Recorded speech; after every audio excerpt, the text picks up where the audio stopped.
Hi, I am Andrea Hazard, author of the Step-by-Step Reading Program. In this presentation, part one of my series on how to teach your child to read, I'm going to tell you how to build a reading pathway in the brain. Building a reading pathway in the brain is an essential first step in learning how to read, but it is not the only one. Beginner readers must also build fluency and comprehension skills, and they must build a robust vocabulary. I will describe fluency, comprehension, and vocabulary building skills in part two of this series. I became interested in reading education over 20 years ago when my daughter was in first grade. I thought she was doing well, so I was shocked to find out late in the school year that she was failing reading class. Her teachers pressured me to hold her back, but I refused. I decided that I would teach her to read myself. The first thing I did was ask her what she had learned in school. I was surprised to find out that she wasn't getting the kind of phonics education that I had been taught. At that point, I did some research and found out about the reading wars. Over the years, two different philosophies of reading education have dominated. Team Phonics argues that students must be taught how letters represent sounds. Team Whole Language thinks learning to read is a natural process, like learning to talk. Whole language teachers tend to spend little or no time on phonics rules. Instead, they focus on getting students to understand the meaning of text. When I was learning to read in the 1970s, the phonics approach dominated. But by the time my daughter started school in the early 2000s, the pendulum had swung, and whole language was back in fashion. Over the years, a lot of research has been done to determine which approach is best, and phonics is a clear winner. In fact, reading scores tend to tank when whole language is used. This happened when California switched from phonics to whole language instruction in 1987. The outcome was so bad that the state reversed its decision and reintroduced phonics in 1994. Yet the reading wars still raged, so much so that in 1997 the United States Congress ordered formation of the National Reading Panel. The purpose of this panel was to find the most effective method to teach reading. The panel found, like the state of California, that phonics is best. The panel also found that the best phonics programs teach two important skills. They teach students to identify the sounds in spoken language, and they teach students to match letters to the sounds they represent. The first important skill, identifying the sounds that speech is made up of, might seem easy, but it is actually quite difficult. The sounds are always blended together when we talk. In fact, in a scientific study, illiterate adults had difficulty identifying how many sounds are in a one-syllable word. For example, if you asked them how many sounds are in the word cat, they couldn't do it. The problem wasn't intelligence. It was that they had never been taught how to break words apart into sounds. We don't learn to do this when we learn how to talk because we don't need to. But we must learn to break words apart into sounds to be able to read, because letters represent sounds. The second important skill in learning to read is learning to match letters to the sounds they represent. Thus, once a student recognizes that the first sound in cat is k, they must learn that the letter C represents this sound. Learning to match letters to sounds is particularly difficult in English, as many sounds can be represented in more than one way, and can be represented by more than one letter. Take the O sound, which is spelled with an OA in goat, OE in toe and tote, O in go, and OUGH in though. Some students can learn to identify sounds and to match letters to sounds on their own, but others need explicit instruction. Thus, an effective reading program must teach students these two skills. Teaching these skills has been shown to improve student success. Brain imaging studies show why. Scientists have been able to map out the reading pathway in the brain, which is the same for all skilled readers. I'm going to briefly describe this pathway because it tells us exactly what a student needs to know to learn how to read. When you look at a piece of text, the first thing that happens is that an image is formed in the vision center of the brain. You might think that the vision center would be behind the eyes, but actually it is at the back of the brain. Images are formed at the very back of the vision center. Once an image is formed, information is sent to other parts of the vision center, which are able to recognize certain image types. For example, one part of the vision center is able to recognize faces. Another part is able to identify letters. The part of the vision center that identifies letters is called the letterbox region. The letterbox region analyzes a few letters at a time, which are at the center of the eye's focus. It not only can identify each letter, it can identify all forms of a letter, capital or small, italic or cursive, even a symbol approximating a letter. When the letterbox region sees an A, it knows that it is an A no matter how it is written.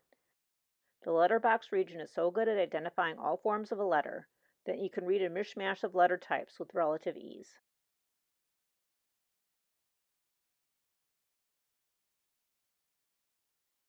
The letterbox region can also recognize strings of letters found in words.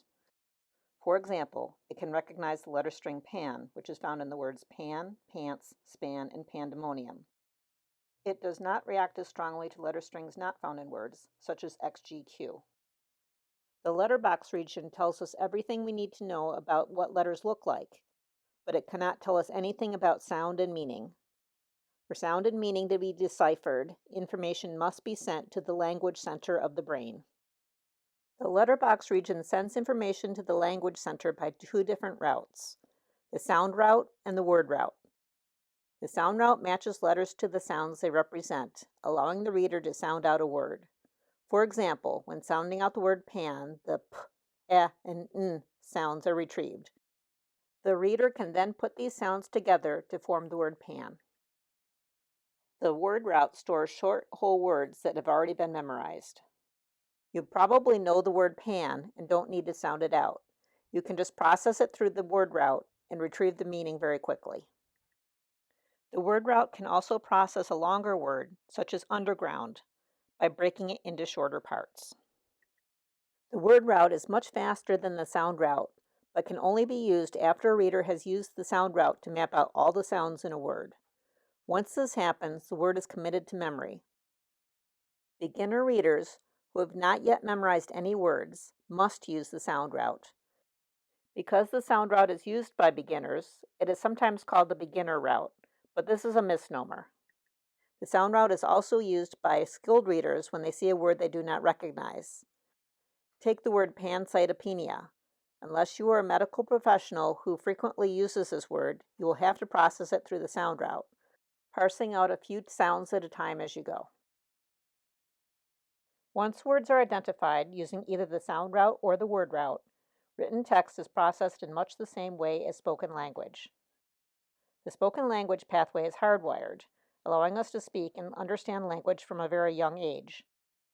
The reading pathway, on the other hand, must be built. The reading pathway itself tells us what skills are required to become a good reader. To read, the letterbox region must be able to identify letters. Once this happens, the language center must be able to match letters to the sounds they represent. Matching letters to sounds, in turn, requires being able to break words apart into sounds. Notice that all the skills required to build a reading pathway in the brain are the same ones that have been shown to improve success in the classroom. The process of learning to read is, in essence, the process of building a reading pathway in the brain. Thus, the goal of any reading program should be to help build this pathway. Let's take a look at how the two main approaches to teach reading, phonics and whole language, measure up. We'll start with whole language. Remember, whole language teachers do not spend a lot of time on phonics rules. Instead, they focus on getting students to learn whole words.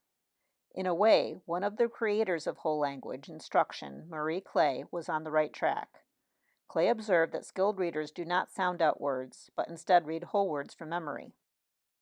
She thought that children would learn to read faster if they skipped the step of sounding out words and went straight to memorizing words. We now know that beginner readers, and even skilled readers, must use the sound route to map out all sounds in unfamiliar words, and that whole words are not committed to memory until the sounding out process is complete. It is not possible to bypass the sounding out process. Thus, whole language instruction does a poor job of building a reading pathway in the brain. Some students will manage to learn to read by picking up phonics rules on their own, but others will not. Now, let's take a look at phonics. All phonics programs teach students that letters represent sounds, which is one of the requirements for building a reading pathway in the brain. The best phonics programs also teach students to identify sounds. Thus, a good phonics program teaches all the skills necessary to build a reading pathway in the brain. Evidence that phonics is the best approach for building a reading pathway has existed for a long time. Yet to this day, whole language is still used in many classrooms. It is beyond the scope of this presentation to explain why whole language instruction has persisted for so long, but if you are interested in learning more, I recommend the excellent podcast Sold a Story. Links to this podcast can be found in the show notes. Now that I've described what skills are required to build a reading pathway in the brain, I'm going to explain the best practices for teaching these skills. These best practices include reducing memory load, teaching students to identify sounds and match letters to sounds, having students write letters by hand, and having students read out loud. In the remainder of the talk, I'll describe why each best practice is important and how to implement it. Building a reading pathway is hard because it requires memorization of a lot of information. Thus, the first best practice of any reading program should be to reduce memory load. I'll give 3 tips on how to do this. First, do not use letter names, which often sound nothing like the letters they represent. It might seem impossible to teach letters without using letter names, so I'll explain how in the next slide. Second, teach only a few letters at a time. Start with simple spellings in which a single letter represents a single sound. Complex spellings, such as the ones used for long vowels, should not be taught until the child has a firm grasp of simpler spelling rules. Third, teach small letters only, at least at the start. When a child does encounter a capital letter at the beginning of a sentence or in a name, just explain that this is another way to write the letter. My first piece of advice to reduce memory load, not to use letter names, is the hardest to swallow, so I'll explain why it's important. Let's say you've taught a child all the letter names. You show them the letters C, A, and T and ask them what word these letters spell. What will they say? If they only know or only remember the letter names, they will say CAT. It is a lot to remember the name of each letter and the sound it represents. You are better off just saying the sound, which is what the child needs to know to be able to read. Teaching letters without using letter names is admittedly awkward. I recommend doing this by telling the child that letters are pictures of sounds, or sound pictures. For example, when teaching the letter C, say it is a picture of the k sound. Of course, many children will learn letter names through the alphabet song or through lessons taught in school, but when they are sitting down to reading lessons, they, and you, should only say the letter sounds. Another way to reduce memory load is to teach in steps. My step-by-step reading program does this. For example, step 1 of this program only teaches the k, a, t, and p sound pictures and gives examples of words containing these sounds. Other sound pictures are added a few at a time in the lessons that follow. Step 1 also teaches the sight word the, as this word is used in virtually all text. Once a student finishes all the lessons in Step 1, they are ready to read the Step 1 beginner reader. This reader, like all the readers in my program, is decodable, meaning that it only contains previously taught spellings and high-frequency words. Best practice number 2 is to teach students to identify sounds and to match letters to the sounds they represent. Remember, these 2 skills are essential for building a reading pathway in the brain. The National Reading Panel has identified 7 effective exercises for teaching these skills. The first 3 exercises are isolating, identifying, and sorting sounds. Isolating sounds is the simplest exercise and can be done with preschoolers. No written material is required to do it. Simply ask the child to say a sound in a word. For example, you may ask them to say the first sound in the word cat. Identifying sounds involves recognizing which sound is the same in different words. Asking a child which sound is the same in the words ship, shell, and shot is an example of an identification exercise. Sorting involves putting words into categories based on the sounds they have. Asking a child to sort map, mop, cat, and cot based on whether each word has the a sound or the ah sound is an example of a sorting exercise. The next 2 exercises, blending and segmenting, are related. Blending involves saying sounds separately and asking the child to blend them together into a word. For example, you may ask what word you get when you blend the k, a, and t sounds. Segmenting is the opposite of blending. It involves saying a word and asking the child to identify each sound. For example, you may ask what sounds are in the word mop. The exercises I've described so far typically involve simple three-letter words. The next two exercises show how new words can be formed by adding or deleting consonants. Adding involves forming a new word by adding one or more consonants to a three-letter word. For example, you may ask what word is formed when you add the t sound to the end of 10. Deleting is the opposite of adding and involves deleting a sound to form a new word. For example, you may ask what word is formed when the s sound is removed from the beginning of stop. Best practice number 3 is to have students write letters by hand. When you write a letter, you trace its shape, which helps map the letter into the reading pathway in the brain. Best practice number 4 is to have students read out loud. Reading out loud helps map letters to sounds and also gives the parent or teacher a chance to identify reading problems early, before they become entrenched. I believe that children should be given physical books to read, as well as ones available online. You can flip through a physical book, reading the same pages over and over, and you can take it anywhere. To summarize, best practices for building a reading pathway in the brain include reducing memory load, teaching students to identify sounds and to map letters to sounds, having students handwrite letters, and having them read out loud. As a final note, I will add that some students who seem to get it and pick up reading quickly do so because they've learned to memorize whole words.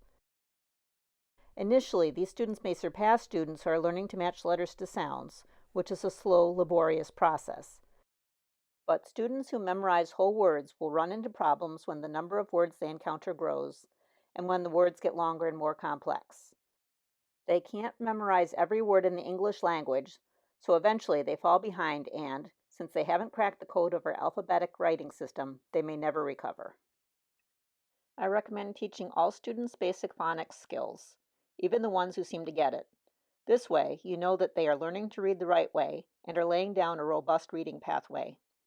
It might seem a lot to incorporate all these practices into a reading program, but fortunately, you don't have to do it yourself. My step-by-step reading program uses all the best practices for building a reading pathway in the brain that I've described. It can be used as a primary reading program or as a supplemental program for children learning to read in school. Level A includes 2 workbooks, a curriculum book, and 10 storybooks. You can try Step 1 for free. Just go to the website stepbystepreaders.com. Under the Free tab, select Level A, Step 1. That concludes my presentation, How to Teach Your Child to Read. But you might be wondering what happened to my daughter. She learned to read just fine when I used a phonics-based program to teach her, and never had a problem in school after first grade. She has since graduated summa cum laude from university with a dual degree in math and physics, and completed a 1-year internship at NASA. Currently, she is pursuing a PhD in physics. I do not blame her teachers for the problems she had in first grade. At the time, whole language was considered by many to be the best approach to reading education, and teachers were taught to use whole language instruction in college. Whole language is still popular to this day, which is why I decided to do this presentation. I want to show the evidence for the best approach to teach reading. Thank you for listening. To learn more about my program or purchase material, visit stepbystepreaders.com.